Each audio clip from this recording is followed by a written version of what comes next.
Yo estoy súper contento de estar otra vez con ustedes. Me siento en casa. Veo tantos otros conocidos, tanta gente que quiero, que amo. Y como decía el pastor Luis, la última vez que vine, creo que fue que vine para el aniversario, vine soltero, y llegué casado. Dios es bueno. Gracias al Señor, felizmente casado. Dios me ha dado la mejor mujer de mi mundo. Amén. Y qué bueno es el Señor. Bien. Me gozo con ustedes a hablar al Señor. Esta vez lo veo que no tiene batería. Quería hacer una observación sobre eso. A mí me encanta cuando yo veo este tipo de iglesias que no tienen todos los músicos. Todas las iglesias pasamos por esto y es en este proceso donde aprendemos a adorar. ¿Tú lo sabías? Porque la música solamente es un canal, la música no es la adoración. Y cuando cesa la música, cuando cesan los instrumentos, hay gente que a lo mejor siente como que falta algo y eso, pero eso es porque se está basando la adoración en nuestras emociones y no debe de ser así. Nosotros adoramos al Señor porque Él habita en medio de la alabanza, no de la música, de la alabanza de su pueblo. Y cuando entonces a la alabanza le ponemos música, es un canal, es un medio, son los medios, pero Dios lo que está buscando es adoradores. Amén, qué bueno que lo podemos hacer. Cuando nosotros oramos, nosotros buscamos de Dios, pero cuando adoramos es Él el que lo busca a nosotros. ¿Usted sabía? Él está buscando adoradores que le adoren en espíritu y en verdad. Gloria a Dios. Bien, en el día de hoy vamos a tratar sobre un tema muy interesante que ha ministrado mi vida. Siempre les pido que cuando esté el pastor predicando o inmediatamente usted llegue a la iglesia, si es posible, tome anotaciones. La mayoría de los mensajes los extraigo cuando me pongo a orar y abro mis anotaciones y veo lo que Dios me habló y lo que la palabra trajo, la iluminación a mi vida, y eso fue porque Dios trató algo conmigo, ya lo conocí en la palabra y lo había anotado. La misma Biblia dice que nosotros tenemos que anotar, ¿verdad?, la ley de Dios para que no se nos olvide. En el Antiguo Testamento es increíble cómo manejaba el pueblo judío la enseñanza de la Torá, la escribían, y la Biblia dice, esto es increíble, y esto lo enseñamos siempre en nuestra iglesia. Ay, perdón, me estoy moviendo el púlpito mucho para adelante, está más cerca de usted. Y decía que escribían la ley de Dios, la escribían en las puertas, escribían la ley de Dios en los linternes, en las paredes, por donde quiera que él escribía, que andaba en la casa, estaba escrita la ley de Dios. Pero ella sabe para qué, para que no se nos olvidara. Para eso, para que hay evidencia de que cuando escribimos no olvidamos, ¿verdad? Entonces nosotros escribimos lo que Dios nos dice para luego interiorizarlo y escribirlo en el corazón, porque ahí debe de estar, no en un papel. Amén. Bien, pues le voy a invitar a que abran sus Biblias y luego oremos en el libro de los Hechos, capítulo 2.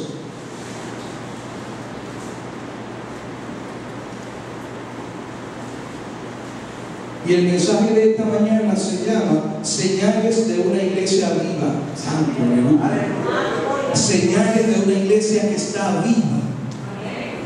Una iglesia que está llena del fuego del Espíritu Santo. Una iglesia viva. Y estamos en Hechos capítulo 2, versículo 42. Vamos a leer hasta el versículo 47. Hechos 2, 42 y 47. Y leemos en el nombre de nuestro Señor. Dice: y perseveraban en la doctrina de los apóstoles, en la comunión unos con otros, en el partimiento del pan y en las oraciones. Y sobrevino temor a toda persona, y muchas maravillas y señales eran hechas por los apóstoles. Todos los que habían creído estaban juntos y tenían en común todas las cosas, y vendían sus propiedades y sus bienes, y los repartían a todos según la necesidad de cada uno. Y perseverando unánimes cada día en el templo, y partiendo el pan en las casas, comían juntos con alegría y sencillez de corazón, alabando a Dios y teniendo favor con todo el pueblo. Y el Señor añadía cada día a la iglesia lo que habían de ser salvos. Papá, gracias por tu palabra. Gracias por tu palabra, gracias por este pan, gracias por este alimento, Señor, que nos instruye, nos guía, nos liberta, nos transforma, nos guía hacia ti, Señor. te pedimos que tú hables a nuestro corazón en esta mañana, que uses al predicador solo como un parlante, un micrófono de tu palabra, Señor, en el nombre todopoderoso de Jesús. Amén. Hoy vamos a hablar sobre la iglesia.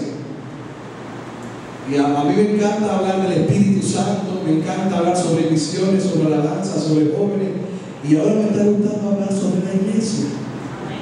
A medida que uno estudia y profundiza la palabra de Dios y uno encuentra cosas nuevas, como que uno quiere conocer qué más quiere el Señor decirnos a nosotros en este tiempo. Porque la Biblia dice que nosotros tenemos que conocerlo todo, para escudriñarlo y retener los pueblos. Y también la Biblia dice que el pueblo perece, ¿por qué? Porque le falta el conocimiento. Eso viene también a la iglesia. La iglesia perece porque nos falta conocimiento. Entonces, por esa razón vamos a hablar hoy de la iglesia. Y el pasaje que acabamos de leer es un pasaje muy conocido, a lo mejor usted lo ha leído, está en el libro de los Hechos. A mí me encanta el libro de los Hechos, cuando me toca la oportunidad de compartir el libro de los Hechos, porque yo digo que la Biblia no fuera la Biblia sin algunos libros, y sería, el libro de los Hechos sería un libro, uno de ellos. La Biblia no fuera la Biblia si no tuviéramos redactado cosas como las que acabamos de leer. El libro de los Hechos registra el comienzo de la historia de la iglesia. El libro de los Hechos registra la ascensión de Cristo, el derramamiento del Espíritu Santo y el inicio de la iglesia. En el derramamiento del Espíritu Santo, cuando es sembrada la iglesia, que somos nosotros, en ese momento, cuando nace la iglesia, usted sabe que comienza ahí. Ahí comenzó, hermanos, el inicio de los últimos tiempos. En el derramamiento del Espíritu Santo y en el establecimiento de la iglesia inició los últimos tiempos. Y hoy en día usted sabe, y no es ajeno, solo lo compartimos, hoy estamos en los finales de los últimos tiempos. ¿Usted sabe cómo lo conocemos eso? ¿Cómo sabemos? Lo dice 2 Tesalonicenses. Nosotros conocemos ahora que ya no estamos en el inicio, porque ya el Espíritu Santo está con nosotros, sino que estamos en los finales, por la apostasía de la iglesia. Porque la iglesia hoy en día se está alejando de la doctrina y de la palabra que Dios había establecido. Y el enemigo de las almas, el mundo y el sistema ha entrado a la iglesia, han negado la fe, han cambiado la enseñanza. Y la Biblia dice en 2 Tesalonicenses que cuando eso pase, hermanos, estamos en los finales. Y yo estoy diciendo esto y a lo mejor le vendrá a usted alguna noticia que andan por ahí, de muchísimas cosas, no dice Dios, pero no está acabando. Son los tiempos proféticos de Dios. Entonces, el libro de los Hechos nos muestra que el inicio de la iglesia, de cuando se sembró, cuando la iglesia nació, en el capítulo número 1 del libro de los Hechos, todavía no había descendido el Espíritu Santo, la palabra dice, hablando ya a lo que venía, pero recibiréis ¿qué? Poder. Cuando haya venido sobre nosotros, ¿quién? Y me seréis testigo en Jerusalén, en Judea, en Samaria y hasta lo último de la tierra. Me encanta ese pasaje, uno de mis favoritos. Usted sabe, lo está diciendo para la iglesia creciente, naciente. Dice, pero recibiréis poder. Usted se recuerda, no creo que lo compartí la última vez que estuve aquí, el griego original que se refiere a la palabra poder. En el griego original, poder se escribe, se pronuncia dunamis, que quiere decir dinamita, poder de Dios. Se piensa porque el poder de fuego artificial y cosas de eso, mucho más. El poder que Dios le ha dado sobre la iglesia. Vino la promesa desde lo alto de que venía el Espíritu Santo, descendió el Espíritu Santo, fueron todos llenos y se estableció la iglesia. Aleluya. Y la trascendencia del poder del Espíritu Santo ha llegado hasta el día de hoy. Por eso usted y yo estamos sentados aquí. Por eso usted y yo estamos nosotros adorando al Señor aquí en el templo, escuchando su palabra, por ese poder que descendió de lo alto. Voy a aterrizar. Antes de hablar sobre las señales de una iglesia viva, quiero que recordemos un poquito sobre qué es la iglesia. A veces me asombro cuando le pregunto a alguna persona ¿qué entienden por qué es la iglesia? Y uno increíblemente se puede asombrar, eso es santísimo, como digo yo, con los conceptos que tiene la gente a veces de lo que es la iglesia. Y quiero establecer, para que nos limpiemos la mente, lo que no es la iglesia. Que algunas personas entienden que la iglesia es una institución o un edificio. Ven a la iglesia como las cuatro paredes. Usted sabe que eso no es la iglesia. No son las cuatro paredes, no es la edificación. Ese es el templo, ¿verdad? Nosotros somos la iglesia. Entonces la iglesia no se refiere a la edificación, no se refiere a una institución. ¿Por qué? Porque las personas, la gente, nosotros, ¿verdad? Somos la meta del plan de salvación de Dios. Entonces por eso no puede ser el templo, por esa razón. Porque si fuera el templo, ahí tuviéramos nosotros entrar en otra doctrina que no tiene que ver nada con Dios, animistas, esa doctrina que dice no, que es así de Dios, no se puede escuchar de eso, que está dentro de Dios, todo es que Dios. Y no podemos comparar a Dios con nada ni nadie, porque no tiene comparación. Y Dios es celoso con su gloria. Para otras personas, la iglesia la ven como un club social. Y vienen a la iglesia, eso pasa penosamente, yo lo veo a veces que pasa con muchos esposos, porque a veces la mujer es un poquito más sensible a las cosas de Dios, a veces pasa eso, no siempre, yo espero que aquí eso no pase, pero en muchas iglesias veo que el esposo va a acompañar a la esposa y lo siento como que el esposo va porque va a compartir con los hermanos, porque va a pasar un rato a escuchar y la ven como un grupo social, como un tiempo más de compartir con las personas, con los hermanos. Y a veces vemos esas iglesias que yo le llamo iglesias boutique, que son iglesias que la gente se sienta y la gente coge lo que quiere y lo que no quiere lo deja. Y entonces, ¿y a qué fue la iglesia?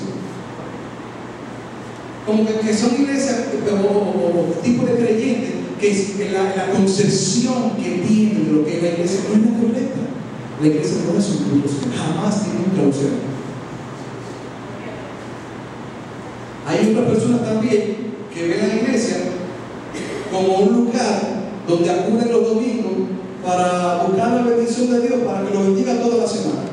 Yo hablo mucho de esto siempre, porque hay gente que va como a cumplir con el Señor. Bueno, que yo cumplo con el Señor el domingo para que Él esté todos los días conmigo, con los lunes, martes, y el domingo pues. Yo cumplo los domingos con el Señor para que Él esté conmigo los lunes, martes, los sábado. Pero el domingo que yo le distribuyo. No, nosotros no podemos percibir que nosotros vamos a hacer un intercambio con Dios y que vamos a la iglesia detrás de la bendición solamente. Hay muchas personas que van a la iglesia solamente buscando la provisión de Dios, la bendición de Dios, el milagro de Dios. Hermanos, pero miren, cuando nosotros tenemos a Cristo, lo tenemos todo. Nosotros no tenemos que buscar la unción, tenemos que buscar al ungido. No tenemos que buscar a la sanación, tenemos que buscar al que sana, al que salva. Cuando lo tenemos ahí, lo tenemos todo. Entonces, nosotros no podemos ir a la iglesia detrás de la mano de Dios solamente. Mucho cuidado, iglesia. Tenemos que ir a la iglesia detrás del rostro de Dios, detrás de ver quién es ese Señor. Entonces no podemos ver a la iglesia como un lugar donde nosotros vamos a buscar la bendición solamente. Y para otros, la iglesia es solamente un lugar de instrucción, un lugar donde vas a aprender cosas, donde vas a aprender el estilo de vida, una forma de comportamiento, un código de ética que le va a cargar otras cosas a las que quiere lograr. Y solamente se sientan ahí a recibir instrucción, a recibir cómo se hace esto, cómo se hace lo otro. Pero cuando eso hace, mire, se lo está diciendo a alguien que ha dedicado muchos años de su vida a estudiar la palabra de Dios, porque sin eso no hay nada. Pero cuando nosotros solamente vemos la iglesia como un lugar de instrucción, perdemos la esencia de lo que es intimar con el Creador. Perdemos la esencia de lo que es tener comunión con los hermanos, de lo que es conocer al Padre. Nosotros venimos a la iglesia no solamente a recibir instrucción, venimos a recibir de Dios. Aleluya. Aleluya. Te vengo a recibir de Dios. Aleluya. Gloria a Dios. Entonces, cuando el foco primario del creyente es venir solamente a recibir instrucción, nos podemos envanecer. Como hay mucha gente que se envanece, he encontrado eso, hay casos muy puntuales que piensan que tienen todos los años del mundo, que tienen mucho conocimiento bíblico y que no le pueden venir con cualquier cosa, porque ya está lleno de Biblia. Hermano, cuidado, nos podemos envanecer. Cuidado con eso. Nosotros aprendemos de Dios, porque mientras más aprendemos y conocemos de Dios, más nos acercamos a Él. Pero si ese conocimiento lo que te está envaneciendo, hay un desbalance espiritual en tu vida. Y y no está llegando el creyente a la madurez espiritual a la cual Dios nos está llamando. Usted sabe que el creyente alcanza la madurez espiritual. Usted y yo alcanzamos la madurez espiritual por dos vías.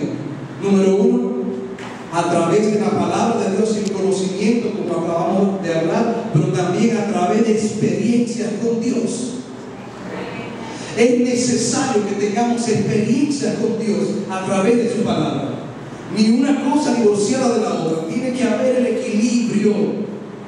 Porque aquel que tiene experiencias con Dios y el fuego pentecostal y la chispa del Espíritu, pero no tiene conocimiento de la Biblia, es como un avión que tiene alas para volar, pero no tiene pie para aterrizar.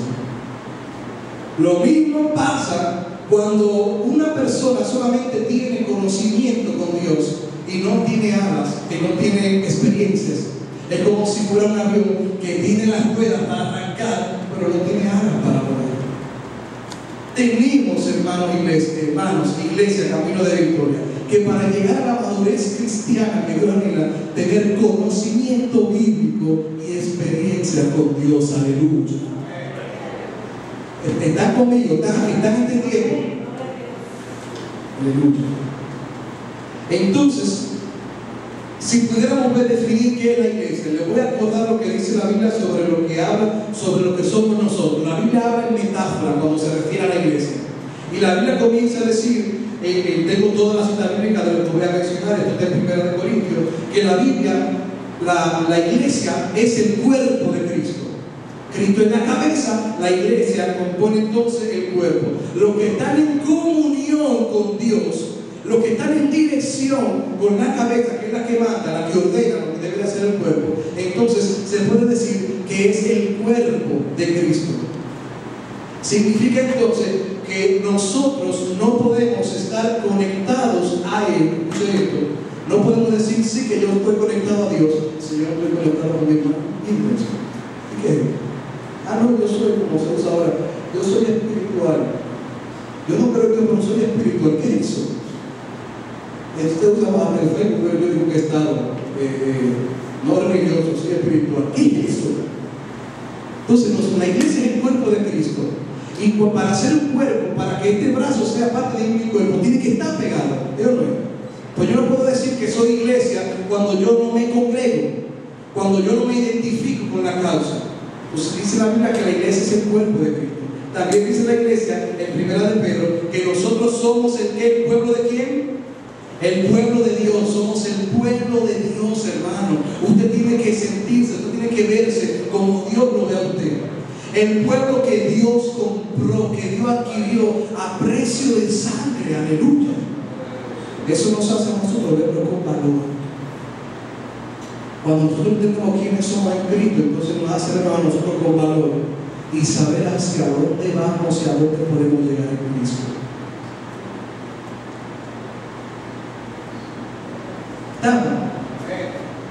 También dice la palabra del Señor en 1 de Pedro que nosotros somos, hablando a la iglesia, los sacerdotes de Dios. Real sacerdocio, lo que quiere decir que usted y yo, al ser iglesia, somos embajadores, somos representantes de Dios aquí en la tierra. Note eso, si está notando. Embajadores, sacerdotes, representantes de Dios. Eso lo vamos a ver más adelante, aquí en la tierra. Que cuando la gente pueda ver a la iglesia, pueda ver a mí lo que representan a Dios. Cuando vienen adentro, cuando lo vean afuera, están representando quién es Dios. Dice, los sacerdotes de Dios.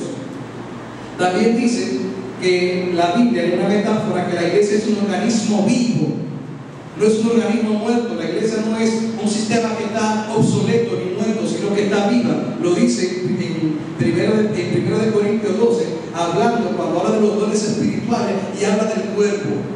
Ahí dice que el cuerpo tiene movimiento, y así cada uno de ustedes, iglesia, camino de victoria, Dios le ha puesto dones, ministerios, llamados y talentos para que pueda moverse en la sincronía de la cabeza que es Cristo. Estamos hablando que es la iglesia.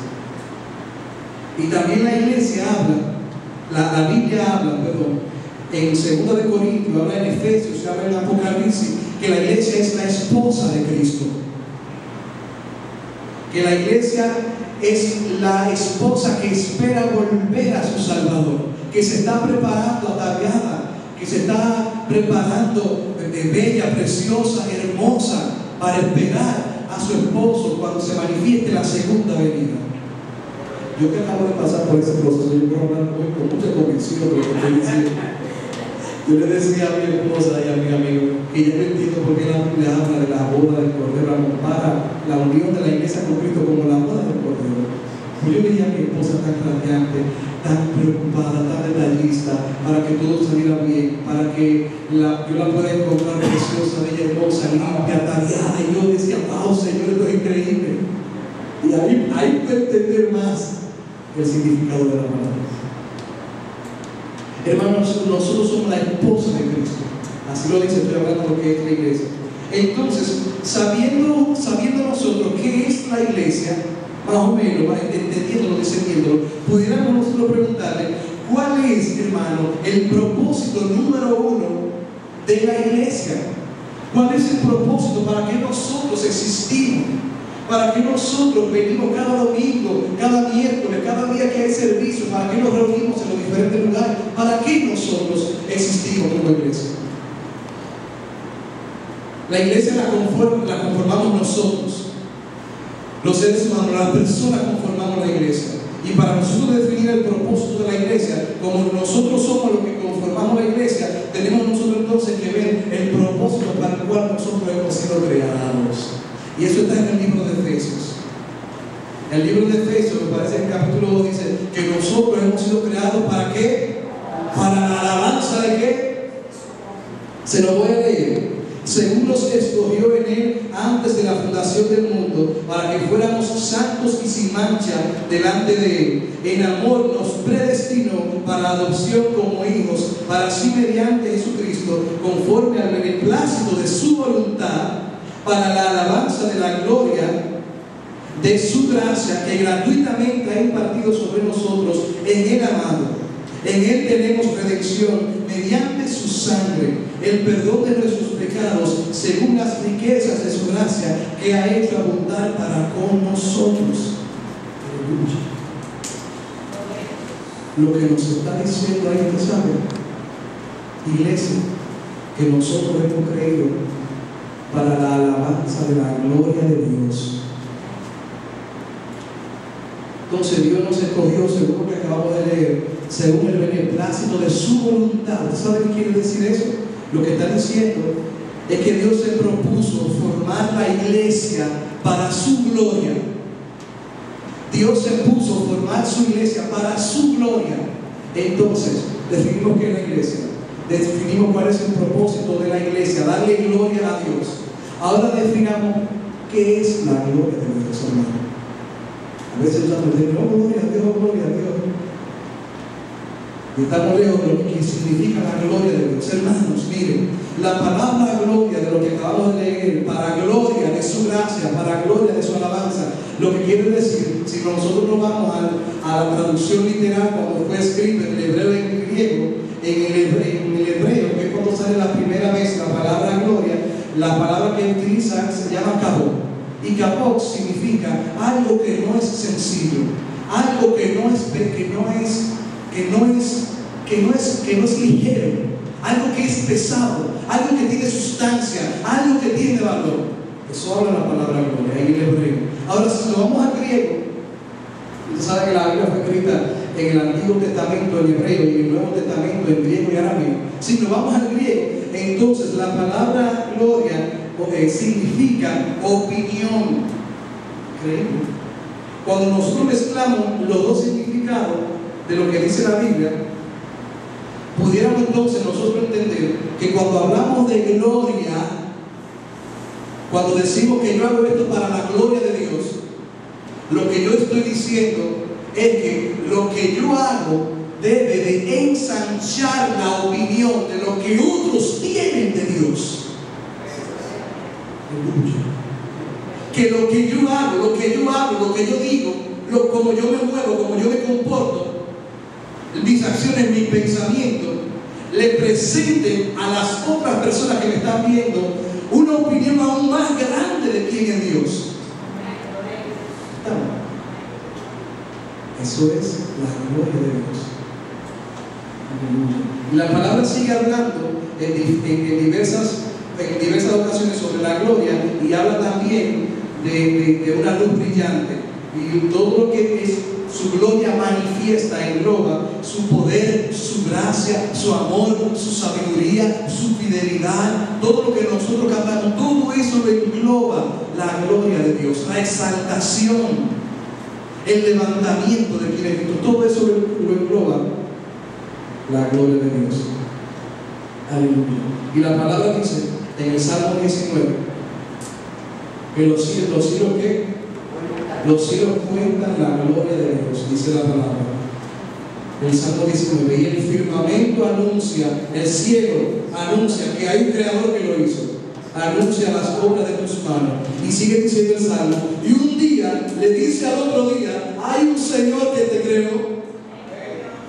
Y el Salmo comienza a hablar de la revelación progresiva que nosotros podemos encontrar en Dios, porque usted sabe que Dios se ha revelado a la humanidad de manera progresiva. Estoy entrando en el tema ahora. Le estaba dando una introducción, así que prepárese, el pastor. No se asuste. Estoy bromeando. Que hay una revelación progresiva de quién es Dios. Entonces nosotros encontramos que desde que cuando leemos el Génesis, Adán y Eva pecaron, se desconectaron de Dios y perdieron el conocimiento de quién era Dios. ¿Es o no es? Y nosotros encontramos a través de la Biblia que Dios se dejaba sentir a través de la humanidad, a su pueblo, se dejaba sentir a las personas a través de profetas, a través de sueños. El Espíritu Santo bajaba, pero se iba otra vez, no estaba de manera permanente como está hoy en día, hacía milagros, prodigios, haciendo señales, se dejaba sentir quién era Dios. Por eso es que nosotros sabemos que hay personas que conocieron a Dios aún sin escucharle como nosotros, porque vieron la obra instantánea y espontánea de Dios. Vieron los cielos testifican que hay un Dios. Y nosotros vemos que lo dice en el Nuevo Testamento, que los profetas hablaron de quién era Dios, pero las personas todavía envueltas en el pecado no tenían la revelación completa de quién era Dios. Porque si nos ponemos a pensar, el universo, las estrellas, el cielo, las nubes, las aguas, no hablan completamente de quién es Dios, hablan de su obra, pero las nubes no pueden decirlo del perdón de Dios. El cielo, el firmamento no habla del amor de Dios, no habla de su fidelidad, no habla expresamente, no habla del sacrificio que Dios hizo por nosotros. Entonces, escuchen, la revelación de Dios no estaba completa de quién era Él, hasta que vino Cristo a morir en la cruz del Calvario por amor, descendió el Espíritu Santo y se estableció la iglesia. Entonces es en la muerte de cruz y en el nacimiento de la iglesia donde nuestro Señor completa la revelación de quién es Él. Porque ahora con Cristo nosotros entendemos el amor tan grande de Dios para nosotros, que nosotros siendo malos, Dios sigue buscando, Dios sigue cayendo atrás para salvarnos. Que nosotros no siendo merecedores de Dios, Dios sigue buscándonos, tocándonos la puerta, mandándonos por el proceso hasta que lo veamos. Entonces es con Cristo que nosotros podemos entender ya completamente cuál es el plan de Dios para la humanidad, y es su redención. Entonces la iglesia, que ahora comprende la revelación, ¿usted sabe para qué fue establecida? Para mostrar la gloria de Dios. Hermanos, para eso somos nosotros creados, para mostrar la gloria de Dios. No por ahí. La iglesia ha sido establecida para mostrar la gloria de Dios.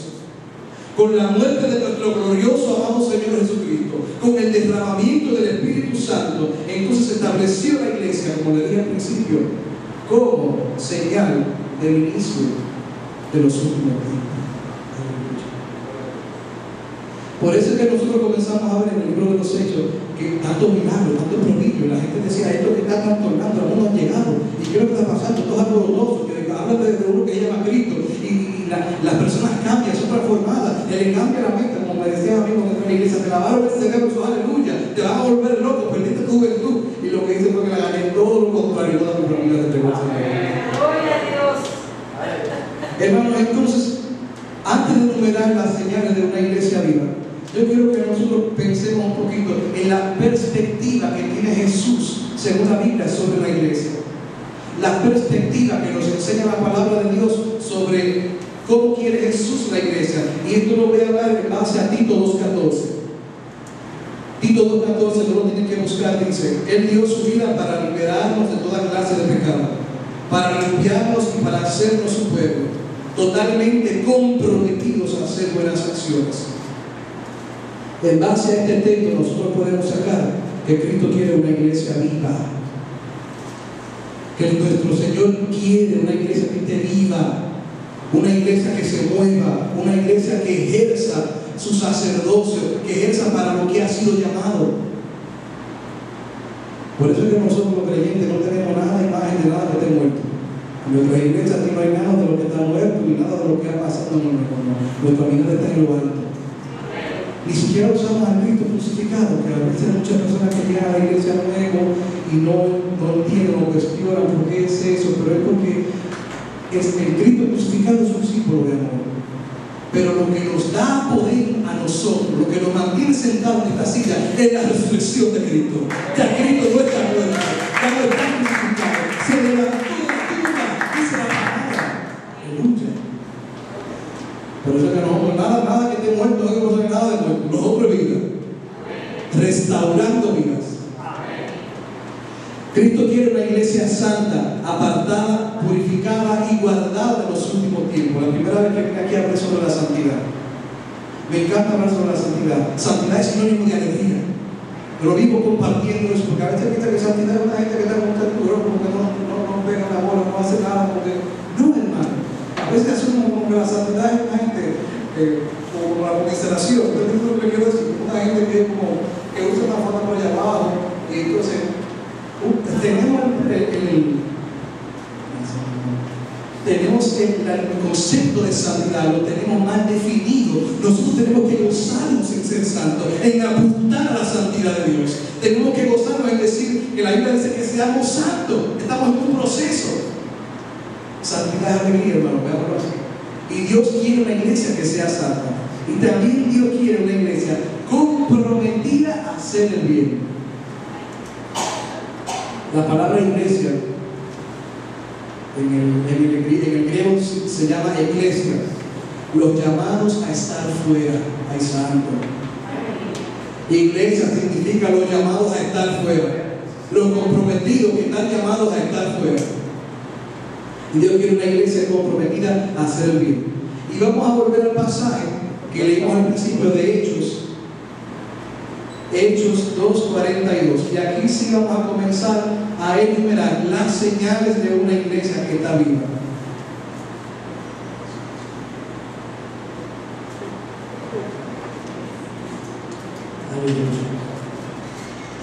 La señal número 1, hermano, está en Hechos 2:42. Señal número 1. Una iglesia viva, según lo que dice la Biblia, perseveraba en la doctrina de los apóstoles. Eso quiere decir que una iglesia que está viva persevera, óigase bien, persevera en la enseñanza de la Biblia. Persevera, no se muda, no cambia, no es una sola vez que se habla de esta enseñanza, de lo que Dios nos ha dejado. Persevera, trasciende en el tiempo, se mantiene en la enseñanza de nuestro Señor. Se mantiene firme, discute, pelea por mantenerse en lo que nosotros creemos, en lo que Dios nos ha dejado. ¿Usted sabe por qué? Porque hay muchas iglesias que están muertas porque van a escuchar lo que quieren oír y no lo que necesitan.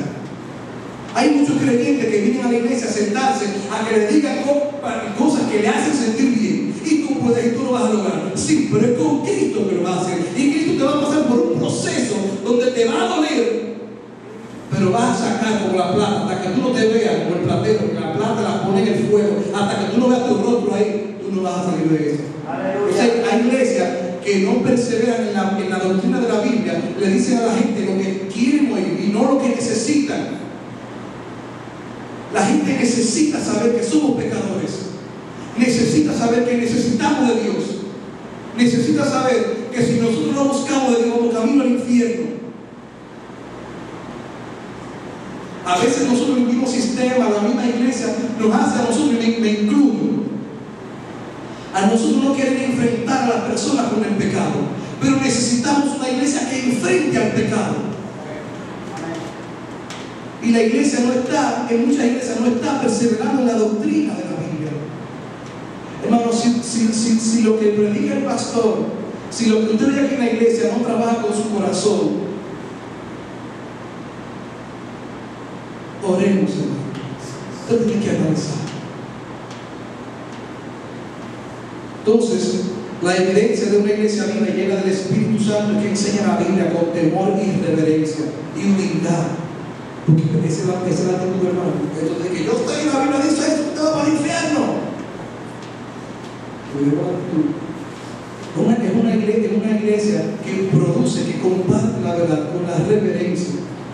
Porque el Señor usa la palabra para moldearnos y para cambiarnos. Aleluya. Aleluya. Es una iglesia donde los padres le enseñan la palabra a sus hijos. Una iglesia viva, los padres le enseñan la palabra a sus hijos. Mira, que yo pudiera hablar, yo pudiera tomar el mensaje nada más de eso que yo acabo de decir. Porque yo tengo muchos años sirviendo a los jóvenes.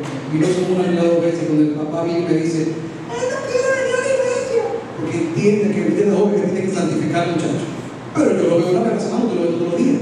Yo le enseño una vez a la semana, le doy seguimiento, pero usted lo ve todos los días en la casa. Entonces muchos padres relegan la responsabilidad de enseñar a los hijos a la iglesia y al pastor. Cuando la Biblia dice: instruye al niño en tu camino, se lo está diciendo a los padres, no al pastor ni a la iglesia. ¿Me entiendes lo que quiero decir? Entonces, hermano, una iglesia viva le enseña a los niños, los padres le enseñan a los niños la palabra de Dios.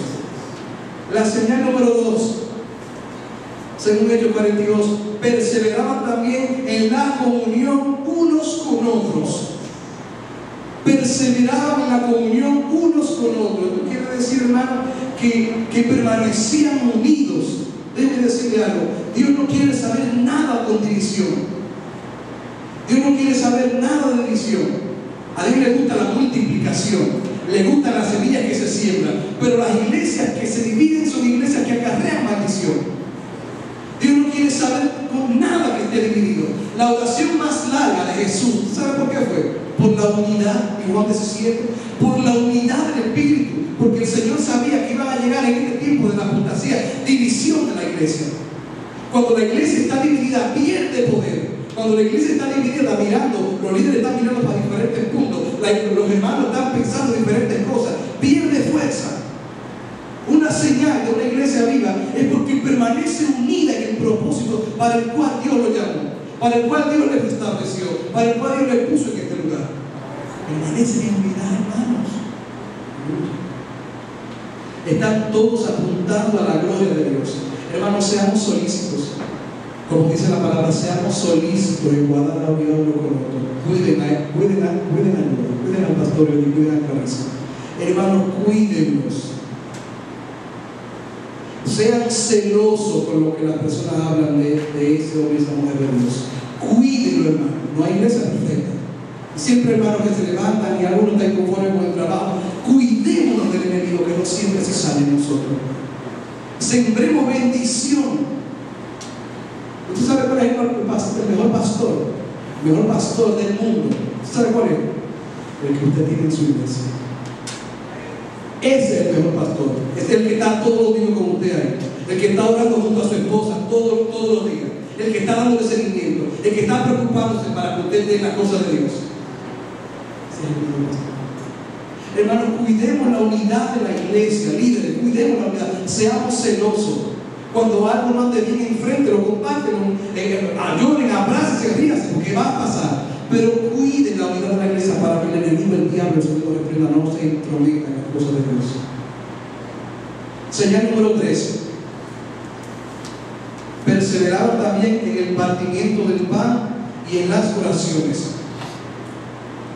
Esto quiere decir, hermano, que una iglesia viva comparte lo que es la ayuda mutua. Comparte las necesidades que tiene el otro, hermano. Esto es muy importante. Estas son cosas sencillas lo que estoy hablando, pero la grandeza del evangelio se trata de lo sencillo que es. Nosotros somos los humanos que queremos poner como cosas más grandes, un sacrificio y cosas. No, Dios es simple, Dios es sencillo.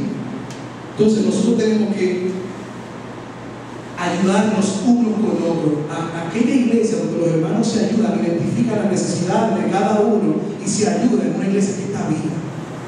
Hermano, la palabra, lo que encierra esta enseñanza, en esta señal, es la palabra coinonía. ¿Ustedes escuchan ese término coinonía? Esa palabra coinonía significa comunión y se describe todo lo que nosotros los creyentes tenemos en común, todo lo que ustedes compartimos. Nosotros compartimos la gracia de Dios, compartimos generosamente todo lo que Dios nos ha dado y nosotros compartimos también el amor al prójimo. Hermanos, lo que nos quiere decir a nosotros que nosotros no podemos pretender venir aquí a adorar al Señor, venir aquí a recibir instrucción del Señor, cuando yo sé que hay un hermano que está mirando, que no tiene trabajo, que está pasando hambre, que está pasando dificultad, que los dos en el matrimonio, ninguno está trabajando. ¿Cómo va a ser que yo sabiendo eso, yo siendo un hijo de Dios, yo no me desprenda? A lo mejor yo no tengo tampoco, pero Dios me dio para el día de hoy, Él no le dio. Yo me desprenda de la mitad de lo que yo tengo hoy, se lo doy. ¿Cómo va a ser, hermano, que nosotros miren? Por eso es que la gente del mundo va a saber quiénes somos nosotros. ¿Cómo va a ser que sabiendo que el hermano le falta un vestido, le falta zapatos, le falta, y Dios me ha dado tanto a mí, yo no tenga la delicadeza de yo desprenderme, hacer el acto de desprendimiento, como le llamo yo, como lo hizo Cristo de su gloria, y ayudar al hermano? ¿Cómo va a ser? ¿Cómo va a ser que nosotros no tengamos comunicación entre nosotros y conocer las enfermedades que tiene el hermano para ir a orar? ¿Cómo va a ser que eso pase? Nos convertimos en iglesia cuando pasa eso. Tenemos que buscarlo los unos con los otros. Yo le digo a los jóvenes que los mejores amigos de ustedes tienen que estar dentro de la iglesia. Tienen que preferirse los unos a los otros. Tienen que buscar gente que les sume, no que les reste. Que lo compartir entre hermanos se celebre, se pueda, nosotros podamos compartir lo que Dios nos ha dado. Hermanos, eso es increíble lo que pasaba en la iglesia naciente del Nuevo Testamento. Hermanos, dice que ellos vendían todo, lo compartían todo, vendían las propiedades y ponían el dinero a disposición de los hermanos cuando estaban en pobreza. Y hay un famoso predicador llamado John Stott. Él dice que la iglesia debería, escuche bien, ser la primera entidad en el mundo en la cual se aboliera la pobreza. Una iglesia llena del Espíritu Santo es una iglesia generosa, hermano. Una iglesia que da, pero yo no estoy hablando solamente a nivel económico, a veces no vale enfocado. Una iglesia generosa, desprendida con sus hermanos.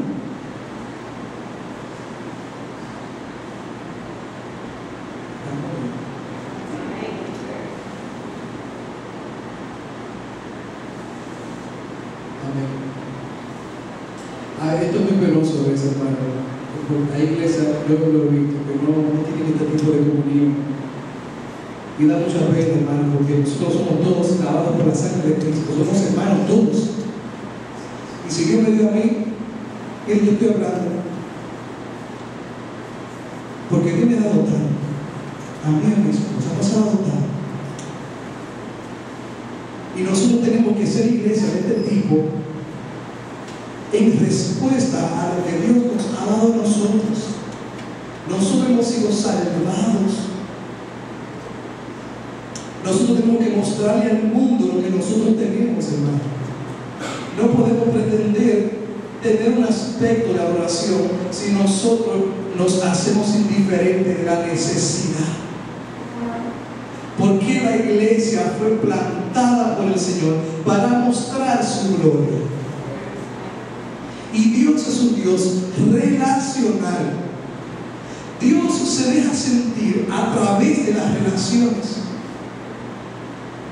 No han sido una ni dos veces cuando yo he estado en necesidad y yo he recibido justamente lo que yo necesito sin yo ni siquiera decírselo a nadie. Y yo no estoy hablando de un evangelio partiendo de necesidades. Cuidemos eso, que a veces predicamos un evangelio partido de necesidades, de que tú vas a recibir lo que no es eso, hermano.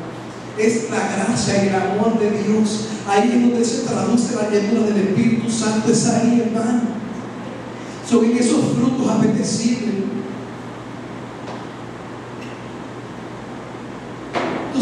Sembremos entre nosotros, hermanos.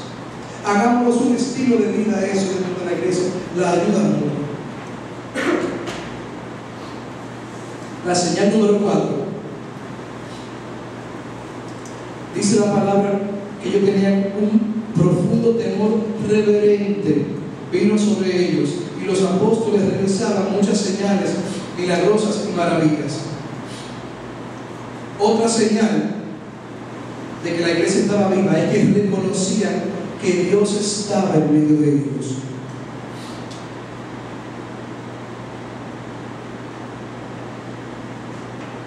La iglesia viva reconoce que Dios está en medio de ellos. ¿Usted sabe que Dios está aquí?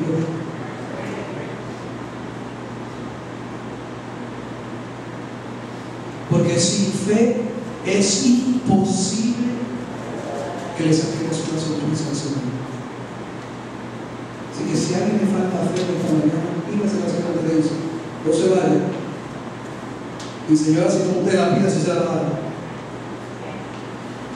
Y dice, a través de su temor reverente, mantenían la humildad, la prudencia, la sencillez de corazón. Y manteniendo la humildad, la prudencia y la sencillez de corazón, Dios lo usaba poderosamente. Dios lo usaba de manera increíble, haciendo prodigios y milagros. Porque Dios no quiere nada que ver con la altivez. Nada.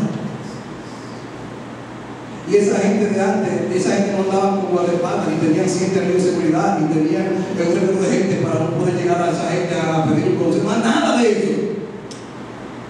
Y escúchame si alguno viene de ese tipo de iglesia.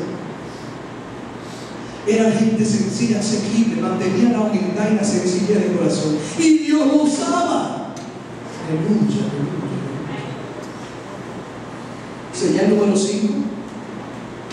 Todos los que habían creído estaban juntos.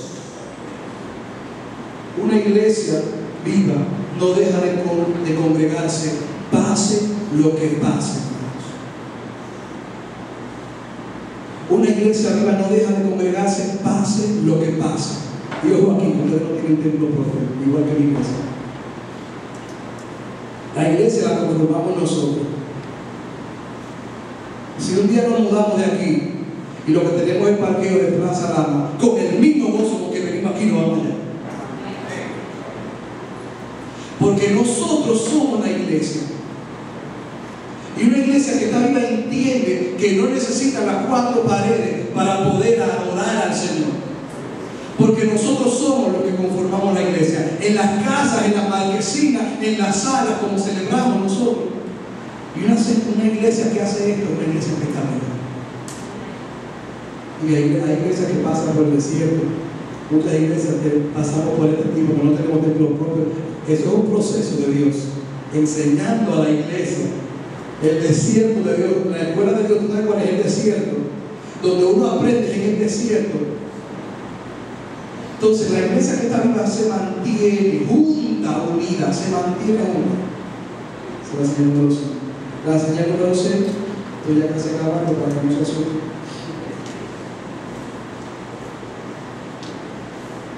Y perseverando unánimes cada día en el templo, y partiendo el pan en las casas, comían juntos con alegría y sencillez de corazón, alabando a Dios. Aleluya.